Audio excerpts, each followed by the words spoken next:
up for your next comedian? Put your hands together for Greg Bach.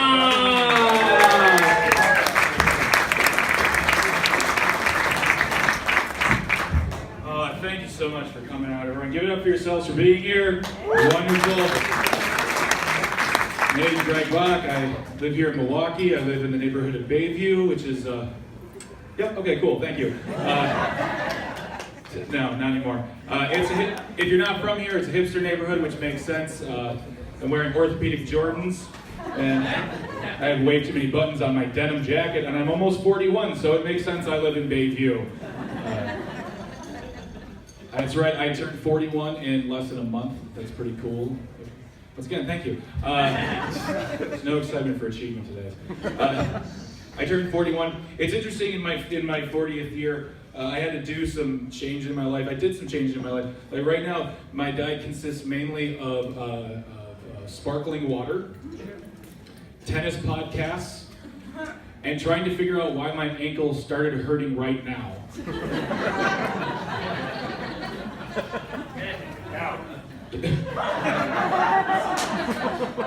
Sir, that was too quick of an answer for you. And I appreciate you not sharing your conversations with your doctors with us tonight. But no, you're not wrong. I did have to clean myself up though a little bit. I did. I quit smoking. I stopped drinking. Thank you. Yeah. I stopped drinking. And I went vegan, which is interesting because I found out that my grandmother doesn't know what a vegan is, because when I told her that I went vegan, I think she thought I was coming out. I told her, I said, "Grandma, I'm a vegan." She went, "Well, you're not born a vegan. You choose to be a vegan. You have ruined Christmas." It's fine. Yeah, I turned 41. It's cool. I get weird presents for my birthday. This one right here is interesting. You think, oh, you're a comedian. They got you a nice leather-bound notebook for your comedy. No, that's not what it is at all. This is what it is right here. It's an industrial pill box.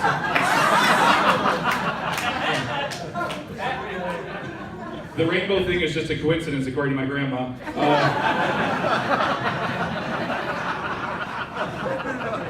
I do suffer from depression. My family just has no idea how much, so they just be like, go for broke. I'm a graduate of University of Wisconsin, Milwaukee. Go Panthers. I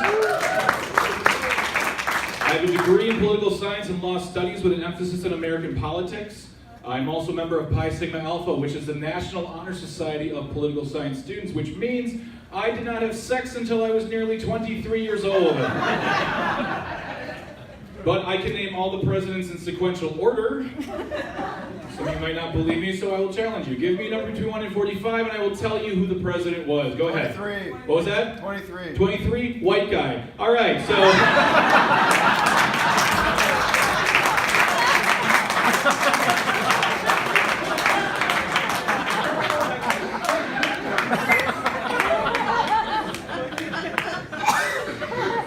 A white guy named President Benjamin Harrison. Boom! 23 years old! All right, so it's interesting. I watched the elections on Tuesday, and it was really amazing to watch. And I feel like give it up for doing the least amount possible to support the cause.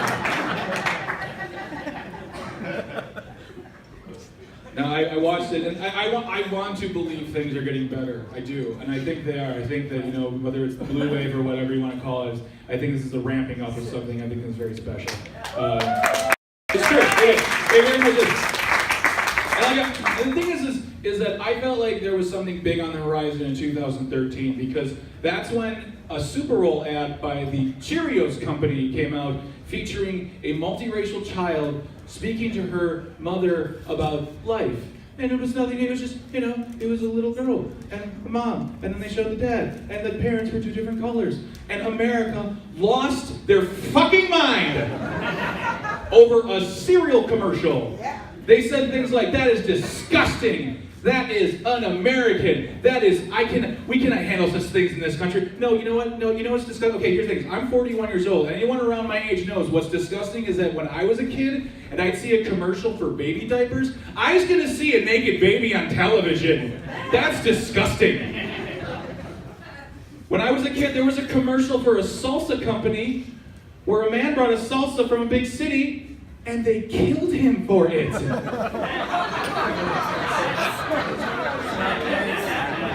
I don't think Cheerios is that bad. So I think things are getting a little bit better. I think they're getting better and better. Let's see, I'm married. So far, it's like you watch television, you're married. Those are the big moments for me tonight. Those are the big moments for me tonight. I'm married. We celebrated 6 years recently, and we went to Nashville to celebrate that. We took 3 days and just hung out. And I wanted to go down there. I really loved it. I love Nashville, Tennessee. It's absolutely amazing. I wanted to fit there. I want to fit in there and be like part of the community. And I think I went a little overboard in Tennessee because I punched a raccoon while I was down there. Yeah, I was sitting on the trash. I opened the trash bin. There was a raccoon. Wham! Right in the face. That shit so's Tennessee. It's Kentucky. That's how bad it was. Best part though, there was a guy across the street in a rocking chair with no shirt on, doing this.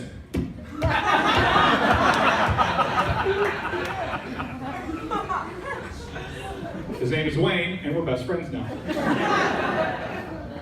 We're married and we don't want to have children. Give it up for yourselves if you don't have children, you know that. Give it up for yourselves if you don't want children and you screwed up along the way. Enthusiastic parents I can see in the audience. We don't have children. And when you tell people that you don't want to have children, one of the things that people will say to you is something effective, oh, you must not want to be a father, you don't have parental instinct, which isn't true at all. I do. I have very deep parental instinct. I would be an amazing father, and I'll tell you why. I was driving recently, and I came to a very abrupt stop, and I did that thing that you do when you come to an abrupt stop. That motion. A motion that has never saved a life.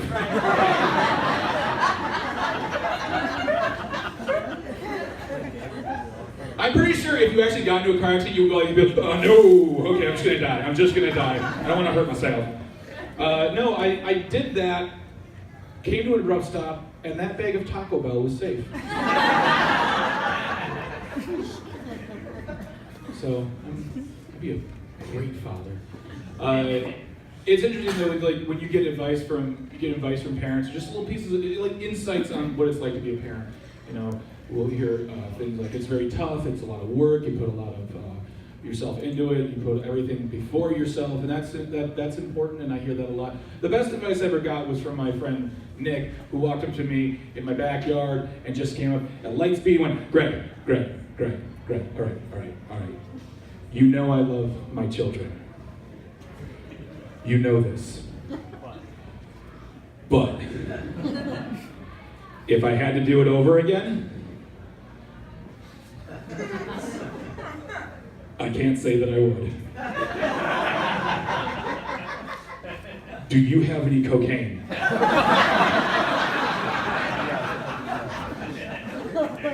And I'm like, of course I do. Don't have children. Disposable income. Cocaine for everyone!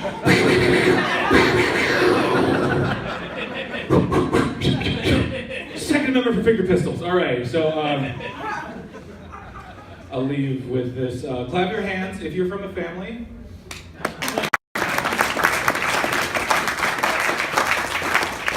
Good work. I come from a very wonderful family. A long line of badass women in my family. Badass women in my family, yes. None more badass than my great-grandmother Mary Bach, because she was once arrested for shooting up a bar. Fun fact, my great-grandfather was drinking in that bar that night. She walked in and said, Peter, it's time to come home and take care of your 348 children. He said no. She was prepared for this answer. She produced a gun, put it in his face, repeated the original statement. He looked at her and said, no, like an idiot. And then she shot him. Yeah. That's not where the story ends, my friends. Because they got into a little bit of a tussle, as the police report said. And they got into it.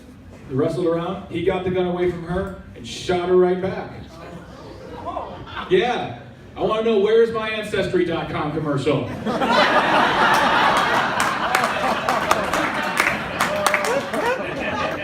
Which I actually don't need, because I don't need a website to tell me that I'm descended from absolute white trash. So, thank you very much, everyone. Have a great night. Enjoy your evening.